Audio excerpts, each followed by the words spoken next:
कुठे लावायचं? गणेश नाव गणेश आहे. सर, दिवंगत नेते आनंद दिघे यांची जयंती आहे. विविध ठिकाणी उपक्रम सुरू आहे. पुन्हा एकदा आठवणीला उजाळा कसं बघतात? एक कुटुंबविषयीचं नातं तुमचं.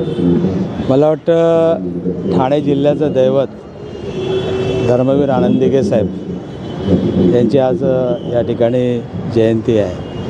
आणि तुम्हाला माहिती असेल, ठाणेकर असतील किंवा आमच्यासारखे सर्वसामान्य शिवसैनिक असतील, एक दिवस पण असा जात नाही की दिघे साहेबांची आठवण झाली नाही. आणि कुठलंही कार्य असेल तर त्यांचा आशीर्वाद घेण्यासाठी या ठिकाणी आम्ही येत असतो, नतमस्तक होत असतो.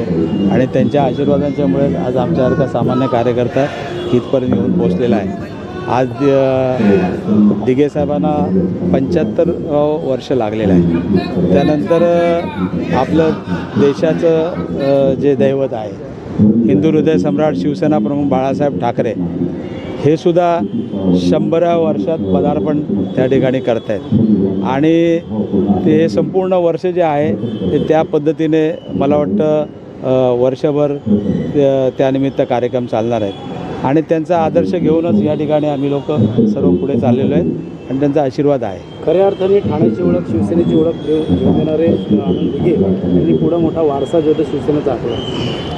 मला वाटतं मी पहिल्यांदाच सांगितलं की हिंदू हृदय सम्राट शिवसेना प्रमुख बाळासाहेब ठाकरे यांचं असलेलं ठाण्यावरती प्रेम आणि त्याचप्रमाणे आमचे गुरुवर्य धर्मवीर आनंद दिघे साहेब यांनी या ठाणे जिल्ह्यात केलेलं सर्वसामान्य कार्यकर्त्याला जे काही हे केलं होतं आणि ठाण्याच्या विकासामध्ये या दोन महापुरुषांचा या ठिकाणी मोठा सहभाग आहे.